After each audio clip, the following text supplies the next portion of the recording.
guys, today I want to talk to you guys about my June Monster Bass box and give you some tips and tricks from the baits that I received in my Northeast box. First up, we have some X-Zone lures, which are featured in this month's box. Now we have the Adrenaline Bug here, the Muscleback Finesse Craw, and the 11-inch Blitzworm. Now I'm going to go in a little bit deeper on how to rig these a little bit later. Up next we have some chase baits. This is a little Topwater Big Wiggle Bomb, a classic, the Head and Torpedo, a Savage Gear Fat Vibes Lipless Crankbait, a Z-Man spinnerbait, and last but not least, some Daiachi hooks. So let's dive in on how to rig. All right, so first up, let's talk about rigging the X-Zone Lures 4-inch Adrenaline Bug. Now, this is a beaver style bait, and the way that I like to rig these is with a little flipping setup. You gotta always make sure you undo the claws there so that they're ready to go. Now, X-Zone's really cool because these are floating claws. So these floating claws give you some really unique action in the water. Now, as I said, I'm gonna put this on a flipping setup, so let me grab my bait here. All right, so here I just have a little 1/2 ounce tungsten weight, 2 bobber stops, and then a flipping hook. Now, the way you wanna rig this is go down in from the top, about 1/4 inch, pull it out the side, and run your bait up to the top of the hook. Now, this flipping hook and most flipping hooks have a little catch here to make sure your bait doesn't slide back down that hook. Make sure you go past that catch and then bring it back down on top.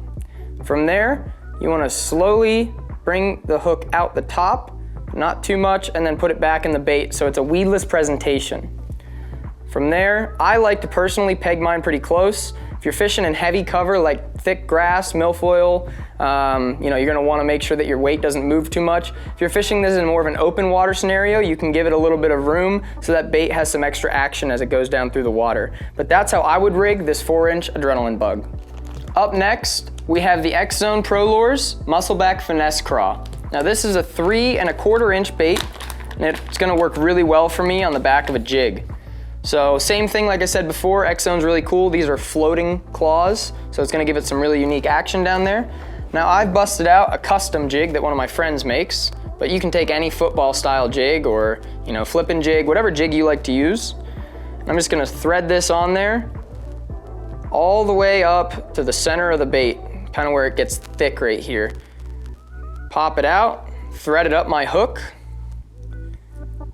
and there you go. Those claws are gonna stick out below your skirt. I could probably trim this a little bit because you want those claws to move freely in the water, so you gotta think it's down there.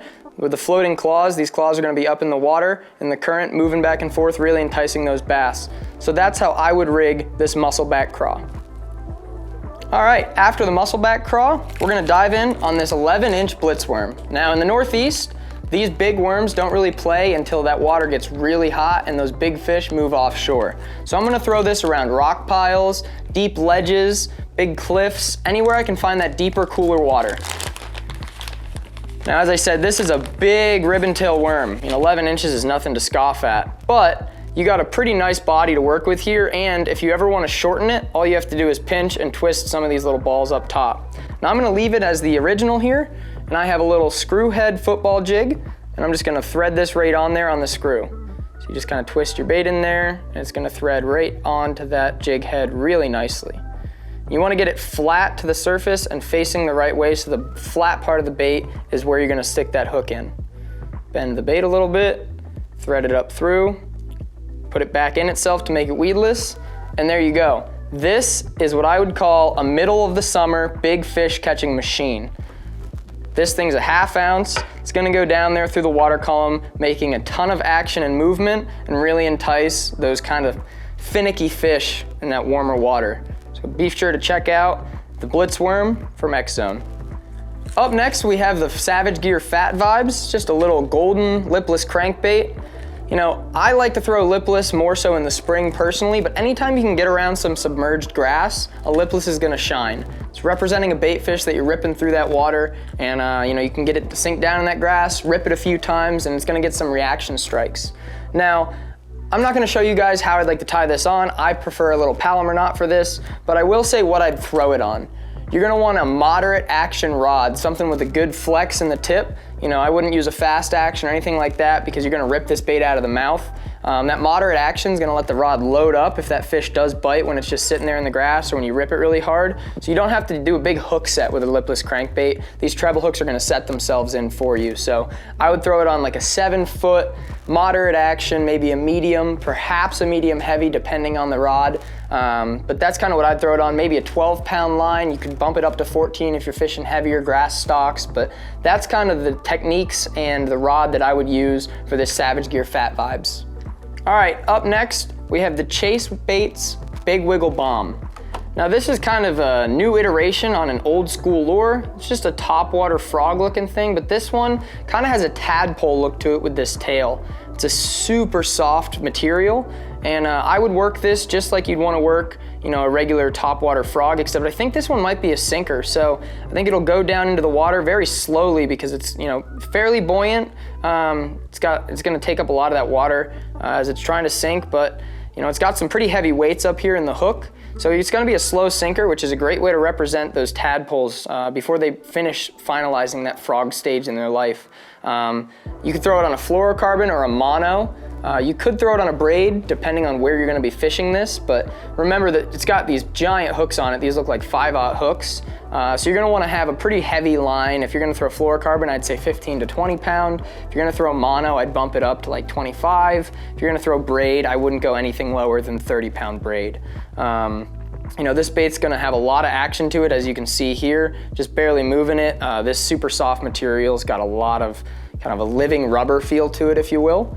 And I really think this one's gonna work well in the clear water situations where those tadpoles are just about to finalize and lose this tail, and those bass are feeding up, getting a nice little protein snack. Up next is a timeless classic.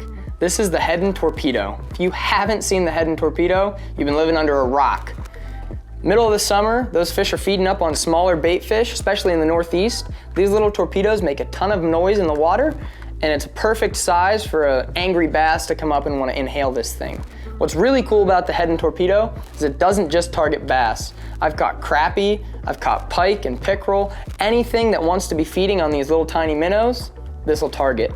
I would throw this on a 30-pound braid if the water's not clear. In clearer water, I'd throw it on about a 15-pound mono.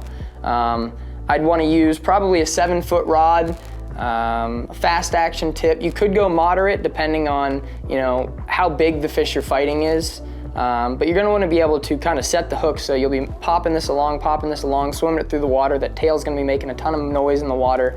The fish is going to come up and eat it. You're going to want to wait 2 to 3 seconds while it's under the water to set the hook to make sure the fish really has it. And then lean into them, bring them in the boat. So check out the Head and Torpedo if you haven't heard of it. Again, you're living under a rock. I got this in my June Monster Bass box. The next bait that I want to break down from my June Monster Bass box is the Z-Man Swing Blades. Now this is just your typical spinner bait, but it's really cool because it's got a Colorado blade and a willow blade. So you're gonna be replicating kind of a smaller bait fish and then a bigger, thicker bait fish in the back, along with this cool skirt. I really like this color for the clear water applications personally. Now this is a 3/8 ounce, so depending on how fast your retrieve is, you can fish it above some grass, fish it along some, you know, kind of bluff walls if the fish are kind of staging up higher in the water column. You can fish it on laydowns. Realistically, a spinnerbait is a great way to replicate bait fish in your area, and you're just going to want to match the color to the water clarity.